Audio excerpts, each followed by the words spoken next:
Shabbat Shalom. Welcome to our Sabbath service. We offer these Sabbath services the first Saturday of each month at 10:30 a.m. Eastern Standard Time. And this morning, Lauren Kimberly Rose will be speaking about the Magdalene tradition. So that'll be nice. I just thought it'd be nice to switch it up a little bit and have somebody else talk. I don't know, if y'all get tired of hearing my monotone Southern drawl. I know I do. So anyway, it'll be nice to hear Lauren speak about the Magdalene tradition, which I've been getting into, but still don't know nearly enough about. And so I'm excited to learn something new this morning, hopefully, and just have some different energy for the sermon portion. But we'll go ahead and get started with some contemplative prayer and relaxation. So we'll stretch a little bit here. So just go ahead and interlace your fingers and reach over your head and bring your chin to your chest. Just get a nice stretch. And go ahead and lean to the right. Get a nice stretch on the left side of the body. And lean to the left. And stretch the right side of the body.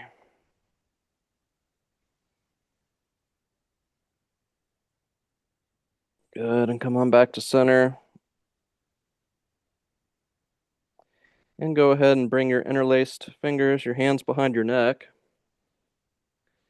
And do a few little neck rolls. Nice, gentle circles. Just working out any little kinks. And do a few circles in the other direction now.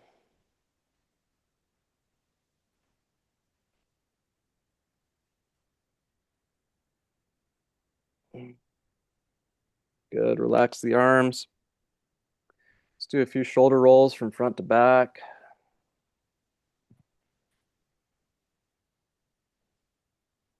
And from back to front.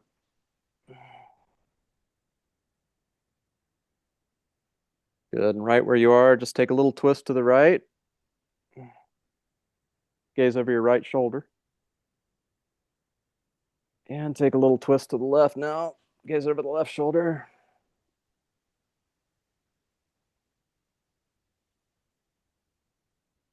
And come on back to center. Sit up nice and tall with a straight spine, wherever you are, in a chair, sofa, on the floor, wherever you are. Place your hands on your thighs, palms facing up to receive.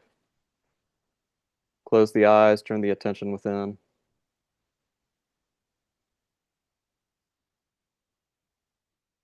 Inhale deeply through the nose. Hold the breath for a few seconds. Exhale through the mouth with a loud sigh, relaxing every muscle in the body. Again, inhale through the nose. Hold it.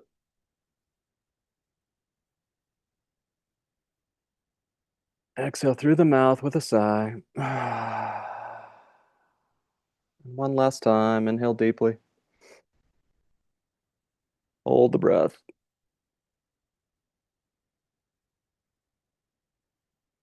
And exhale through the mouth, relaxing the entire body.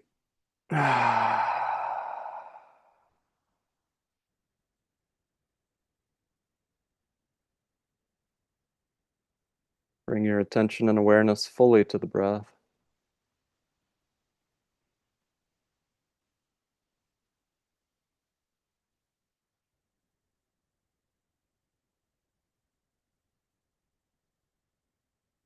And observe the sensations in the nose as you inhale and exhale.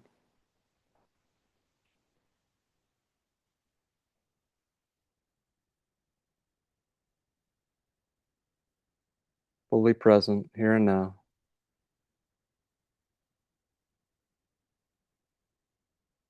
Open your mind and being to the divine.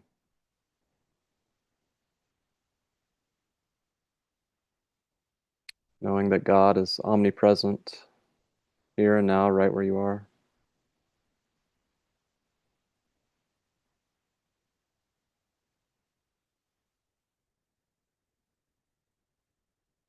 And allow your breath to deepen. As you inhale, the abdomen will expand. And then the chest and rib cage expand. And at the end of the inhale, the shoulders lift organically, gently. As you exhale, the shoulders will relax. And the chest will contract. And the abdomen contracts at the end of the exhale. So deep, full, complete breaths in and out. Slow and deep.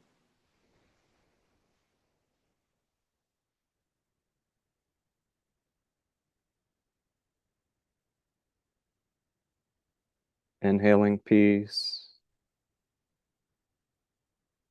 Exhaling tension. Inhaling healing energy. Exhaling stress.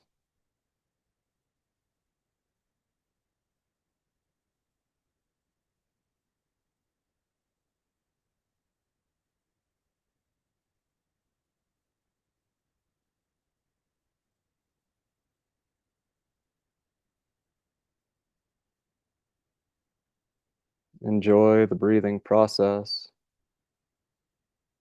Treat it as a sacred act. We know in the Hebrew, ruach means spirit and breath. And in the Greek, likewise, pneuma means spirit and breath.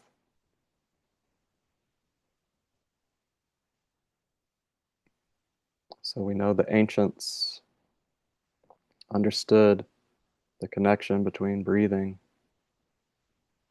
and spirituality, spiritual practice,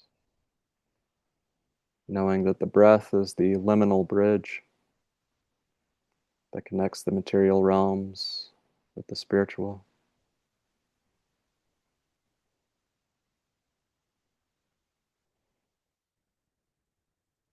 As you breathe, be grateful for each breath you're given on this planet inside your body temple.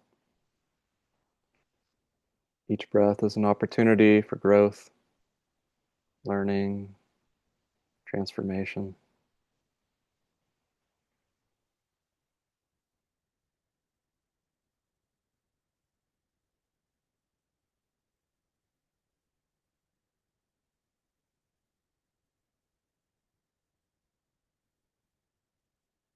Allow each breath to take you deeper.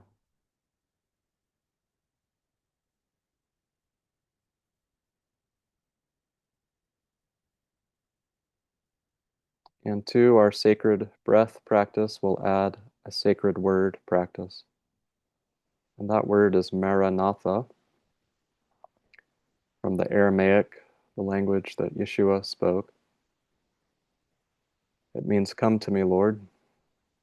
So we use that as an invocation. As you inhale mentally, repeat Mara. And as you exhale, Natha. You can bring your attention and awareness to the heart space as you practice the sacred word practice.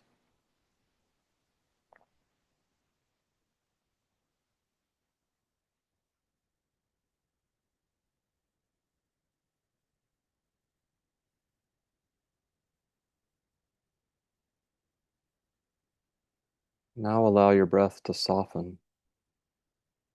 Become nice and slow and gentle. Mara as you inhale, Natha as you exhale.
Let's repeat the sacred word one more time.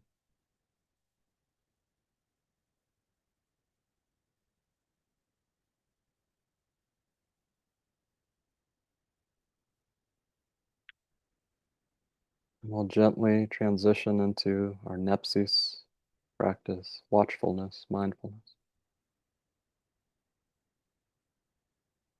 Draw your attention and awareness to the body.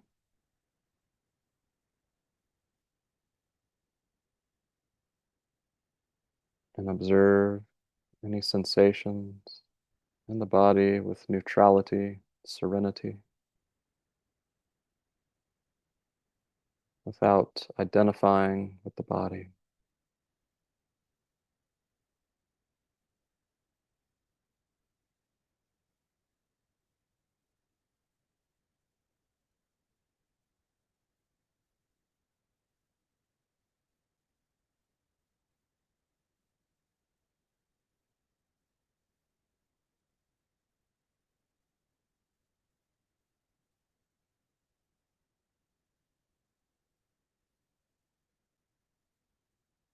Now draw your attention and awareness to the energetic, emotional layer of your being.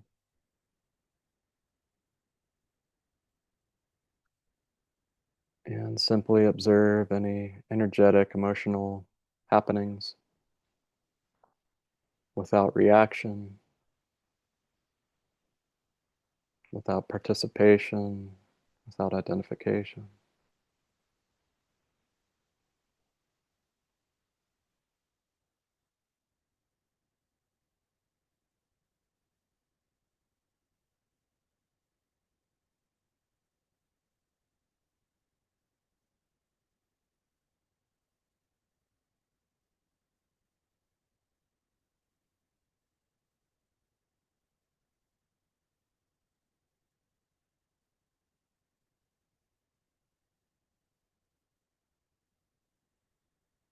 And move your attention now to the mental layer, the mind.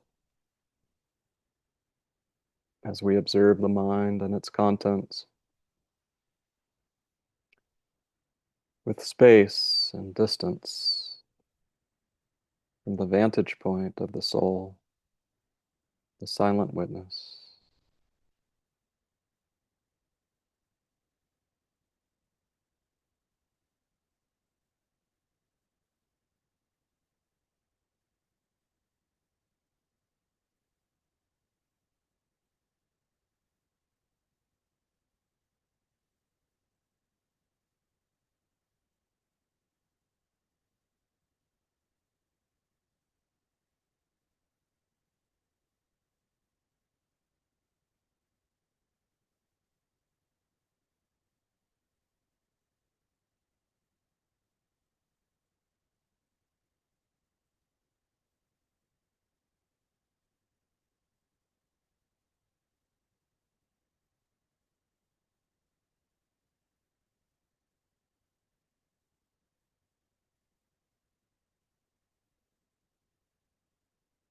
And finally, move your attention and awareness now to the ego, the personality.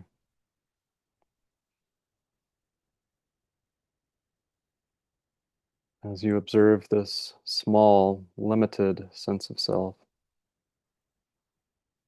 from the vantage point of something far greater, the eternal soul, pure consciousness, the silent witness.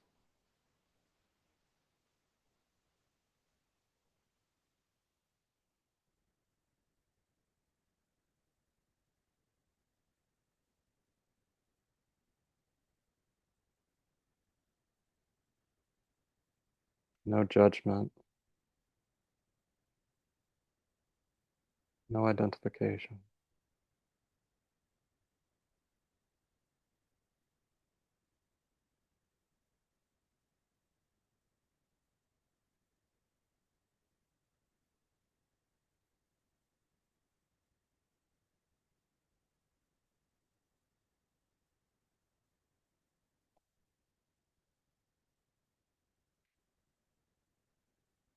Now we'll simply ride the momentum of our Nepsis practice and flow into our Hezekiah practice. Hezekiah means stillness. Here we simply abide as the soul. Be still and know that I am God.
Feel God's presence in and around you.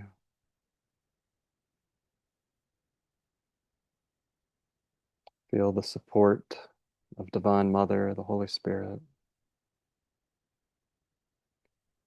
knowing that you are supported now and forever in all of your selfless and constructive actions and works.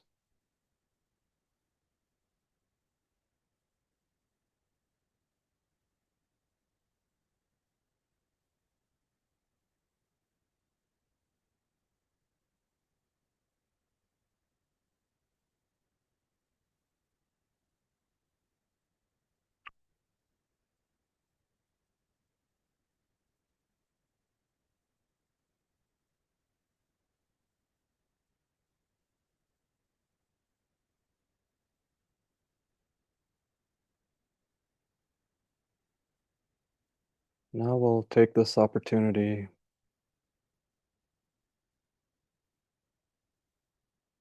on the 250th birthday of the United States. I haven't lived there for 12 years, as y'all know, but I still feel a strong connection to my roots, to my country. Let's just come to the heart center and radiate love and light.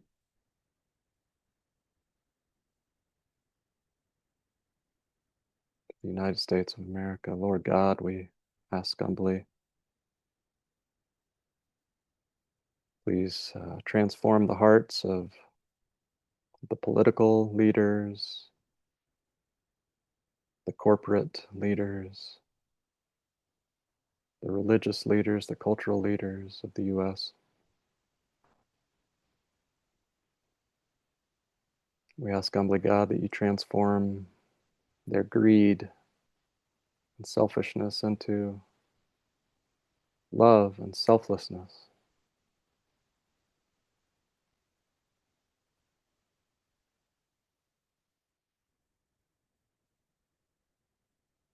We ask humbly that you grant them wisdom.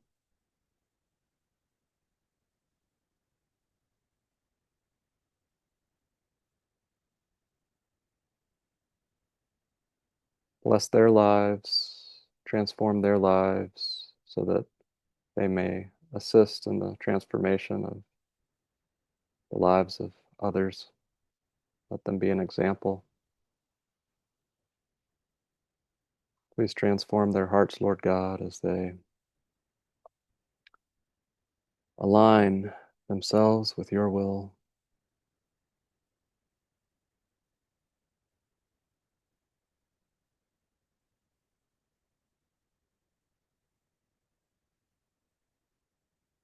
And we'll end with the Lord's Prayer. Our Father who art in heaven, hallowed be thy name. Thy kingdom come, thy will be done on earth as it is in heaven. Give us this day our daily bread, and forgive us our debts as we also forgive our debtors. And lead us not into temptation, but deliver us from evil. In the holy name of Yeshua the Nazarene, we pray. Um,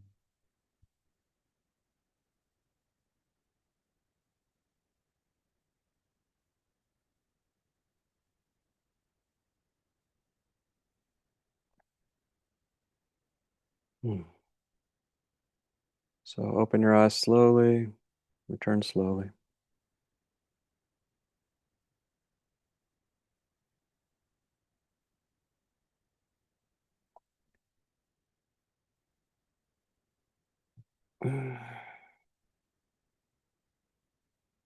Thank you so much. It's an honor and a pleasure to share that sacred space with you all.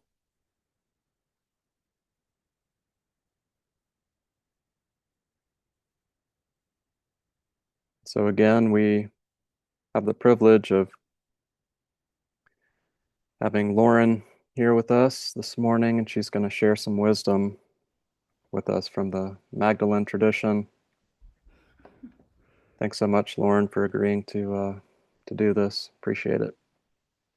Sure. Thanks, Chris, for asking. I wonder, is it possible to do a screen share? I have Sure. slides, or I cannot use them either. It doesn't matter. Let's see if I can.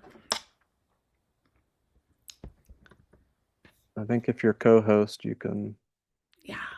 Okay. Thank you. Probably.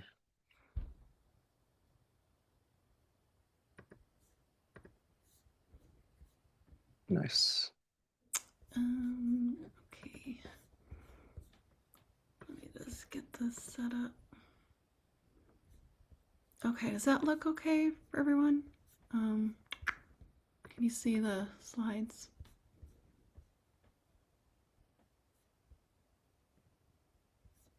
Does everyone see the slides? Okay, I got a thumbs up. Yeah, it looks Okay. good. Okay, great. Maybe I'll just introduce myself a little bit, if that's okay, Chris, just to give some background context. And I'm sure that most of the women here are probably well versed in Mary Magdalene. So when Chris asked me to do like a little 20-minute summary, I was like, okay, I could probably do 2 hours easily. But I thought that I would share primarily from the the Gospel of Mary Magdala, because I want to kind of hone in Mary from a more um,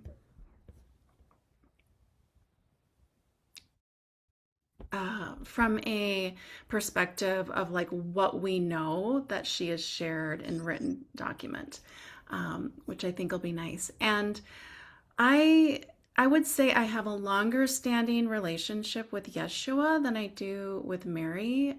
So I'm not the um, I don't know the depth of it, but I am a Magdalene Rose lineage carrier, and so Yeshua and Mary are very much a part of my spiritual path, and it's this beautiful marriage of what I would say is an embodied spiritual path. And I think Magdalene really expresses that. And so I wanted to just start a little bit with her name, because her name alone carries so much wisdom around who she may have been. And so we can break down her name, both Mary and Magdalene. And it's really fascinating when you break the word down in the meanings. And like Yeshua, where we know him as the Nazarene being a title versus a place where he's from, the same goes with Mary. We understand that Mary is actually a title. And there's a lot of if we break this down, we understand there's a lot of Marys in the Bible too. And so the idea, the thought is that perhaps Mary was a title, and Mary came from priestess lineage. And so let's break this down. So Ma is also, or Mar in the Aramaic, is a title given to like the divine feminine, Ma being the mother. And Miriam is translated to, it could be lady, it could be the enlightened one, the illumined one, or the light giver. So I love how her name exudes light. And that speaks a lot to me when I hear that. And even in the Greek, it translates to star of the sea. And so we can see her as a guiding light. And so we start to see that, wow, the title of her name indicates that there's some significance to her.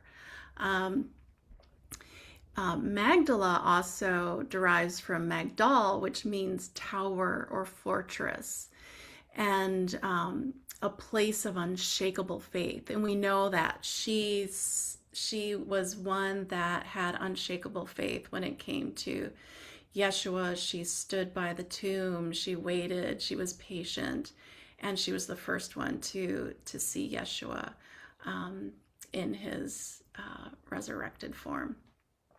And so she's someone that was elevated, she was highly esteemed, and we also know her as like the apostle of the apostles. So there's so much that we can glean from who she was just in her name alone.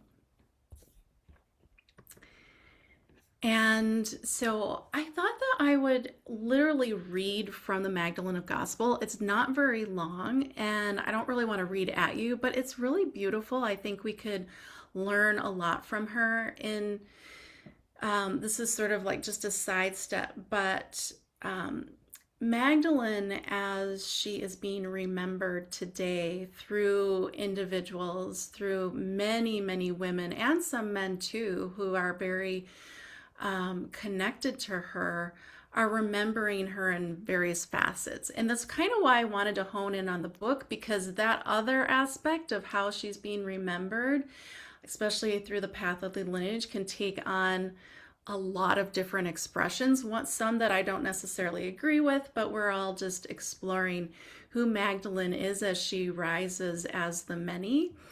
And so anyway, when we kind of look at who she was in relationship to Yeshua, I think the Gospel of Magdalene tells us a lot. And so we're fortunate to have these scrolls that were found. However, they're incomplete. They were found in fragments. So there's a lot of the text that was missing. And it was first discovered in 1896, or it was purchased, and then it kind of got lost a little bit.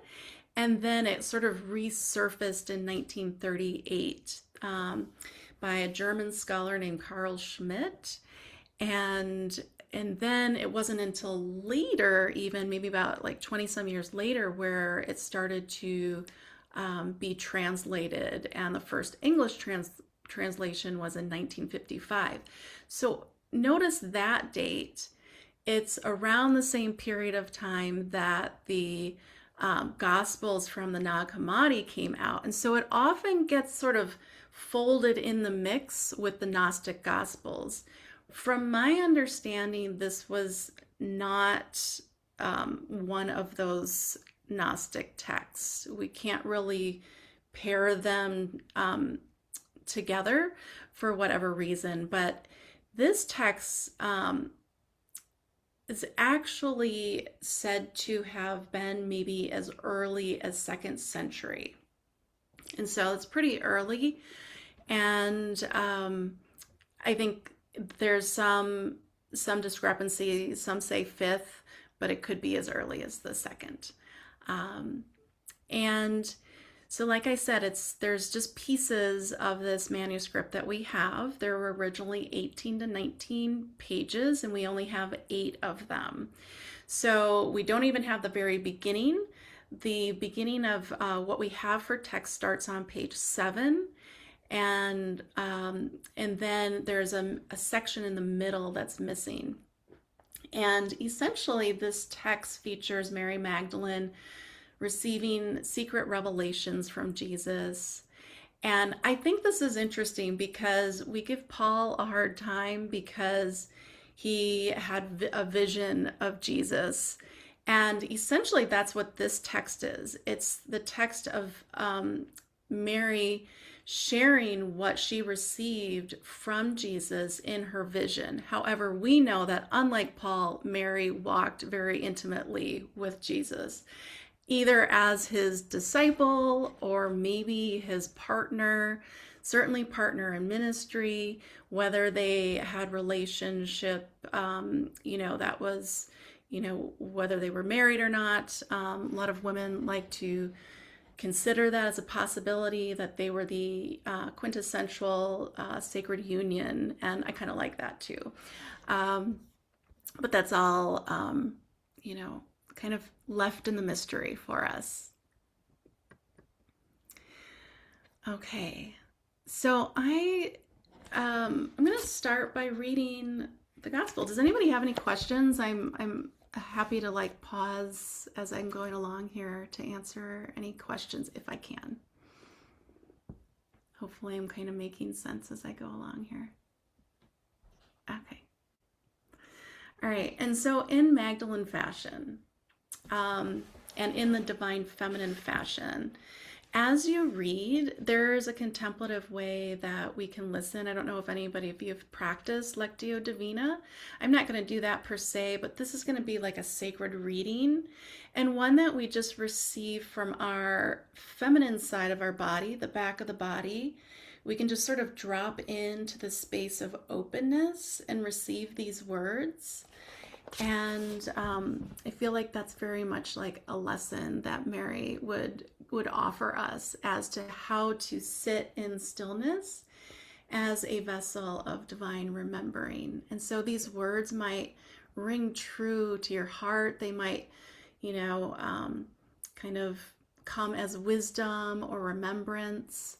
And I'm just going to invite that in as a practice as you hear me share the text. Okay, so page 7.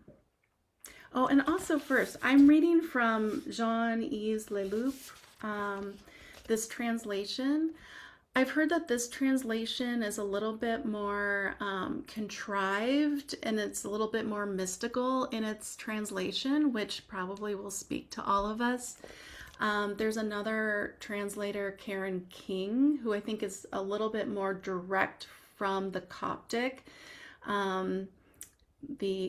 language from which this text was found. What is the matter? Will it last forever? The teacher answered, all that is born, all that is created, all the elements of nature are interwoven and united with each other. All that is composed shall be decomposed. Everything returns to its roots. Matter returns to its origins of matter. Those who have ears, let them hear. Peter said to him, since you have become the interpreter of the elements and the events of the world, tell us, what is the sin of the world?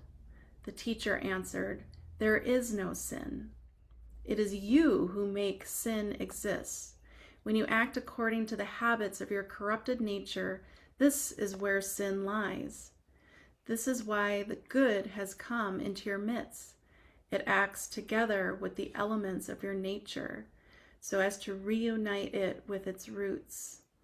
Then he continued, this is why you become sick and why you die. It is the result of your actions. What you do takes you further away. Those who have ears, let them hear. So this kind of reminds me a little bit of the teachings of the Essenes too, in the way that they really lived in alignment with the law of nature. And so I forgot to mention the very first part of this is Yeshua's teachings to his disciples, and then And then Mary will share from her vision. Attachment to matter gives rise to passion against nature. Thus, trouble arises in the whole body. This is why I tell you, be in harmony. If you are out of balance, take inspiration from manifestations of your true nature. Those who have ears, let them hear. After saying this, the Blessed One greeted them all, saying, Peace be with you. May my peace arise and be fulfilled within you. Be vigilant and allow no one to mislead you by saying, Here it is, or there it is. For it is within you that the Son of Man dwells. Go to him, for those who seek him find him. Walk forth and announce the gospel of the kingdom. Impose no law other than that which I have witnessed. Do not add more laws to those given to the Torah, lest you become bound by them. Having said all this, he departed. The disciples were in sorrow, shedding many tears and saying, How are we to go amongst the unbelievers and announce the gospel of the kingdom of the Son of Man? They did not spare his life, so why should they spare ours? Then Mary arose, embraced them all, and began to speak to her brothers. Do not remain in sorrow and doubt, for his grace will guide you and comfort you. Instead, let us praise his greatness, for he has prepared us for this. He is calling upon us to become fully human. Thus Mary turned their hearts towards the good, and they began to discuss the meaning of the teacher's words.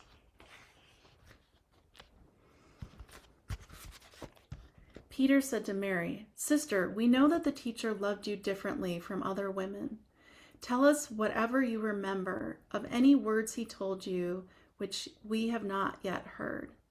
Mary said to them, I will now speak to you of that which has not been given to you to hear. I had a vision of the teacher, and I said to him, Lord, I see you now in this vision. And he answered, You are blessed, for the sight of me does not disturb you. There where there is nous lies the treasure. Then I said to him, Lord, when someone meets you in a moment of vision, it is through the soul. Is it through the soul that they see, or through the spirit? The teacher answered, It is neither through the soul nor the spirit, but the nous between the two, which sees the vision, and it is this which ... and then a bunch of pages are missing. So when he's just sharing like a really important piece of information about how we connect to him in his, to the spirit, we're kind of left with empty pages, and again, left to the mystery. But he talks about the nous, which is really like the eye of the heart. So it's coming from this place, not through spirit or not through our psyche, but through the eye of the heart. And so that's why a lot of the early Christian mystics talk about the importance of the heart, and like the cave of the heart, going to the cave of the heart to, which is also, I believe, like a Hindu concept, is like that's where you meet the divine. It's like that inner dwelling place, the cave of the heart. Okay, so then we skip to page 15, and this is where it begins. She begins to share about the teachings from Yeshua about the 7 powers, and I really like Mary Magdalene Revealed by Mary Watterson, if you want to go a little deeper into those as well. So we start, and it starts not from the very beginning of those either. So this is the direct translation. And Craving said, I did not see you descend, but now I see you rising. Why did you lie since you belong to me? And soul answered, I saw you, though you did not see me, nor recognize me. I was with you as with a garment, and you never felt me. Having said this, the soul left, rejoicing greatly. Then it entered into the third climate, known as ignorance. Ignorance inquired of the soul, where are you going? You are dominated by wicked inclinations. Indeed, you lack discrimination, and you are enslaved. The soul answered, why do you judge me, since I have made no judgment? I have been dominated, but I myself have not dominated. I have not been recognized, but I myself have recognized that all things which are composed shall be decomposed on earth and in heaven. So it goes on to, in this manner, through the third climate, and the fourth, and then it talks about darkness. So darkness, craving, ignorance, lethal jealousy, enslavement to the body, and I'll kind of forward these slides too. So we've got the seven powers or obstacles to the soul's journey. Intoxicated wisdom, wrathful wisdom. So these are the seven manifestations of wrath, and they oppress the soul with questions like, where did you come from, murderer? Where are you going, vagabond? The soul answered, to which oppressed me has been slain. That which encircled me has vanished. My craving has faded, and I am freed from my ignorance. I have left the world with the aid of another world. A design was erased by virtue of a higher design. Henceforth, I travel towards repose. So Magdalene here is saying, in a sense, of how she has been taken through sort of this experience of the seven powers, and that she was freed from them. And the way she describes that she was able to do this was here. Henceforth, I travel towards repose, where time rests in the eternity of time. I go now in silence. So having said all this, Mary became silent, for it was in silence that the teacher spoke to her.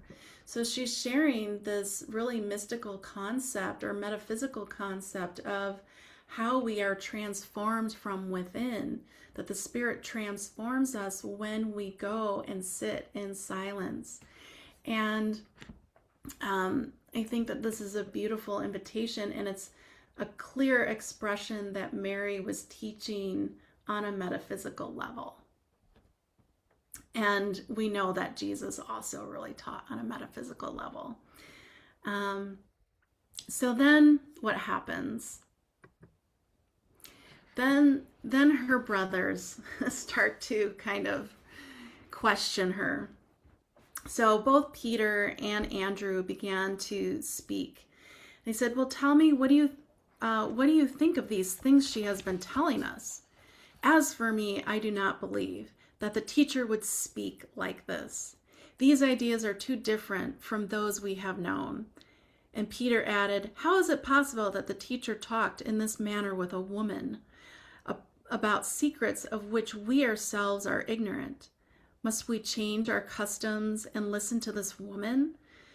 Did he really choose her and prefer her to us?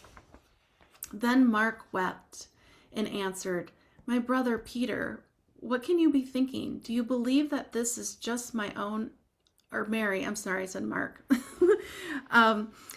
Do you believe that this was just my own imagination, that I invented this vision? Or do you believe that I would lie about our teacher? At this, Levi spoke up. Peter, you have always been hot-tempered, and now we see you repudiating a woman, just as our adversaries do. Yet if the teacher held her worthy, who are you to reject her? Surely the teacher knew her very well, for he loved her more than us. Therefore, let us atone and become fully human, so that the teacher can take root in us. Let us grow as he demanded of us, and walk forth to spread the gospel, without trying to lay down any rules and laws other than those he witnessed. When Levi had said these words, all went forth to spread the gospel according to Mary. And that was it. And so it's interesting that in one, I think it was in Cynthia Bourgeau's book, The Meaning of Mary Magdalene, she goes, all these authors usually give their own insights into what, these dialogues were. And I think Mary had the same challenge Yeshua did at times, because a lot of the other apostles were kind of more in their intellectual mind, and they were rather maybe even new in the world of like metaphysics and newer on their spiritual walks. So they didn't understand this maybe lens that Mary was speaking from, because she was speaking in those terms that were much more metaphysical and not so much like, everyday logical speech. And I know, Chris, you just recently did a teaching on sort of these, the secret teachings and then the public teachings. And I think that they probably related more to Jesus when he referred to, these open public teachings. Like their minds could interpret and understand those teachings more than like the inner teachings. They didn't have the ears to hear. And so I think that's where the tension was. They were like, hey, like, who are you? It's pretty clear through this gospel that Mary had this very intimate, foundational spiritual understanding of those inner teachings. And so that was her dialogue with Yeshua, even in the visions. So, in our closing reflections, we can ask our own selves, like, what is it in our lives right now in this moment that keeps our soul bound? And I think the answers are already there, but it's something for us to contemplate and be reflective on. And what fears prevent us from living fully? I believe that was Yeshua's message, and also Magdalene's experience. That we are to live of life, to live most fully alive. And then how do we remember who we are in God? And I believe that this was it's a very potent, very short, teaching that she left for us, which we're really fortunate about. And it's amazing the depth of interpretation and depth of spiritual teaching that this laid out, and a lot of the authors that have written around these translations bring to us. So I don't know, is there anything that stood out to anyone in particular? Like any of the words that were in the translation, or any of the phrases?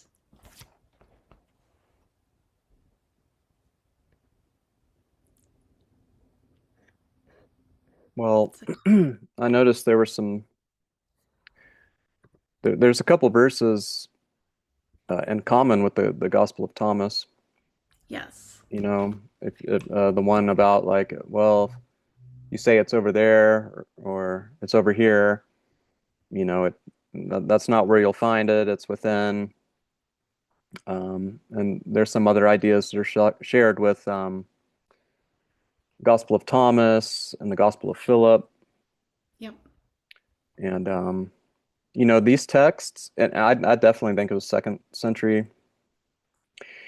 And I think those texts in particular, the Thomas, Philip, Mary, and the Odes of Solomon, because they're like early second century and they don't really contain a lot of the Gnostic elements you find in those Nag Hammadi texts, some of them, and then the later Valentinian Gnosticism and all that. I think you can kind of like group them into something that we could call like Nazarene mysticism or Ebionite mysticism instead of Gnosticism, because they have a totally different flavor and even a different theology, you know. And I mean, whoever wrote it, it's super enlightened, you know, like probably one of the most enlightened Christian, early Christian texts we have available to us. Hopefully, somebody will find a full a full copy of it, you know, eventually. Hopefully. Um, wow, that was awesome. Yeah, does anybody feel free to share, y'all? Just unmute yourself and feel free to share anything or if you have any questions for Lauren, by all means.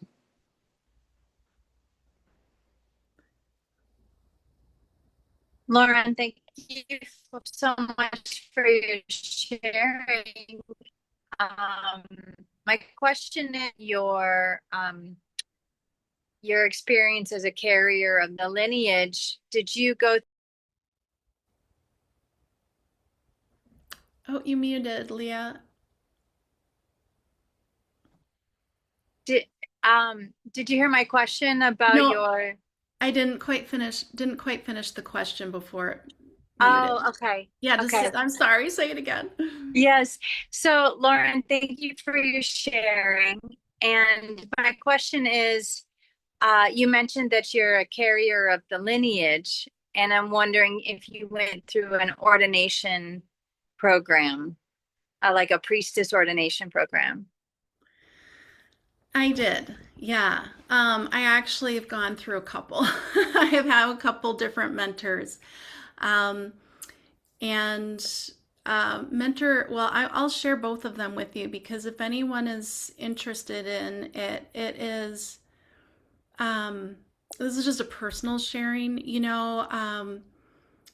I've had a couple of beautiful experiences in my life on the spiritual path that felt just so aligned with the Christ lineage. And I lived in a modern day Essene community when I was in my early 20s, so almost like 30 years ago.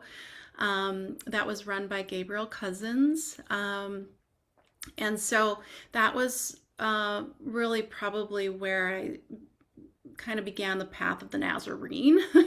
And that has really stayed with me all Yeah. these years. And then I've had a season where I was in the church and that was fruitful too. I got to know scripture that way.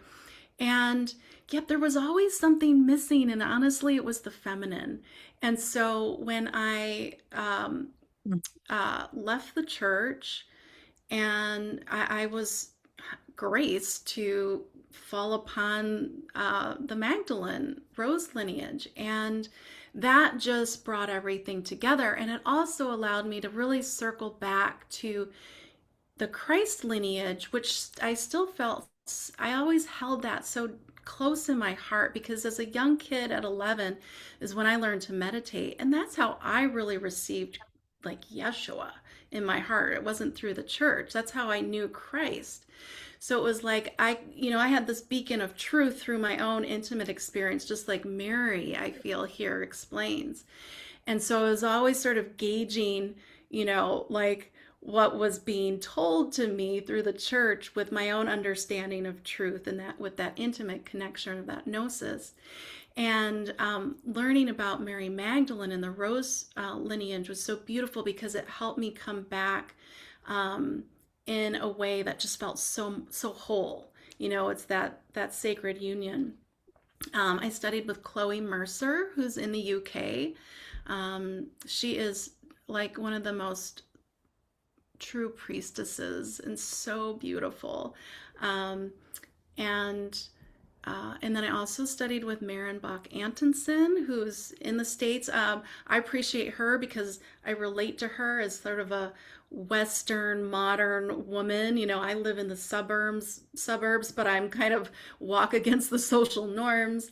And she's really taught me how to like facilitate women's circles, and she's just a master alchemist.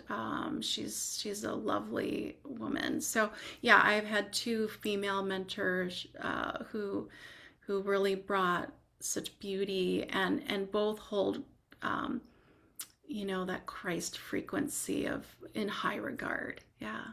And then I've also studied with like Christian wisdom teachers as well. So like Cynthia Bourgeot, and I appreciate that side of the Christian tradition as well. Okay, thank you. Yeah. That's interesting. I was a part of the Tree of Life community in Patagonia, Arizona as Oh well my for gosh, years. what are the odds? Yeah. Did you do the Essene Priestess program with the Essene Order of Light with Gabriel Cousins? No. I was there very early on, Okay. and yeah, and I wasn't there very long, but I was very, very early on. Yeah. Okay, beautiful. Yeah, okay. I lived in Patagonia for over 20 years. You did? I raised my kids there, and I actually ended up co-authoring with Gabriel Conscious Parenting. Really? Yeah. Oh my goodness. Yeah. Wow. But anyway, I didn't jot down the names that you mentioned, but I'm sure I'll get the recorded version of this so that I can write those down. I'd like to follow up on your Magdalene mentors as well. Yeah. Okay. And there's Bringing in the another one I feminine would is have. so important. There's another woman, Anna Otero, who has the Desert Rose lineage, and so if you're really into like the path of Yeshua and the Aramaic, she might be one that you would really resonate with too. She's studied Aramaic. I would say she's a beautiful blend of like scholar and priestess. Yeah. So she might be one for you too. Yeah. Yeah, I'm very drawn to the teachings that are grounded in historical, like scholarly work. Okay. I'm noticing there's a lot coming out about Mary Magdalene that's well, deifying her as a goddess, and I think it's all beautiful, and my path is very monotheistic. And so that's kind of where I'm gonna be most interested in following up. Yeah, I would highly recommend Anna Otero then. Okay. And yeah, it's the Desert Rose Path, I think is what she calls it. Yeah. Okay. Yeah. She has a lot of free information out too, so you can get a feel for her flavor of teaching, and she's very, very knowledgeable, and you will appreciate her. Okay, thank you, appreciate that.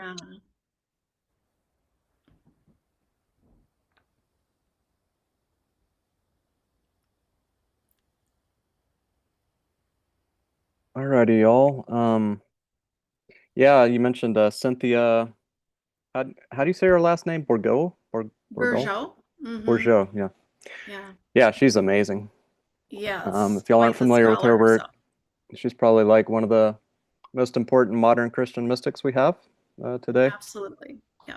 And wasn't she like and she was a minister at like a Lutheran church or something, or I think she was Episcopalian Episcopalian, yeah. Or was it, what other one would it have been? Oh, she was an Episcopal priest, yeah. Yeah. So, yeah. Yeah, she's awesome. Yeah. And she guides retreats and stuff like that in the States, and I think in other places as well, but yeah, y'all should check out her work. Well, that was awesome, Lauren. Thanks so much. Who knew when I started my little YouTube channel, I would meet such cool people along the path. It's been a real blessing.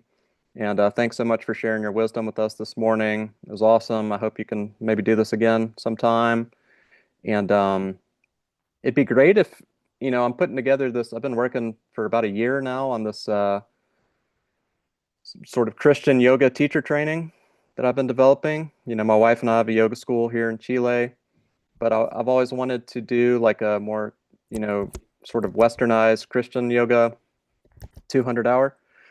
And I've been working on the curriculum and stuff. And it's almost done. It's almost ready to launch.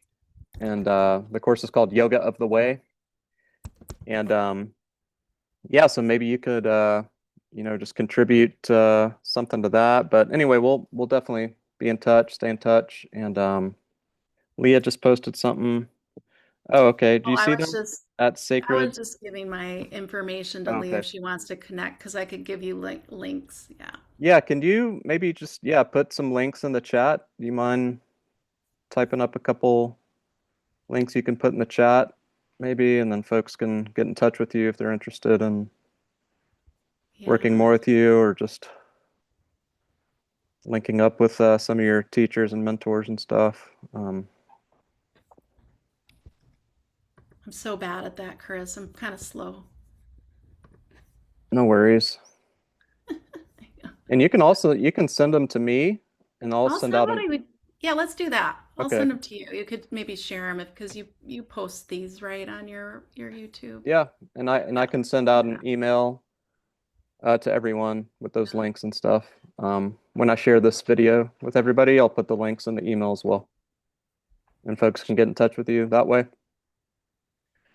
Well, cool. Thanks so much, y'all. We're going to wrap it up, and hope everyone has a wonderful month. And we'll see y'all in August. Thanks, Chris. Lots of love.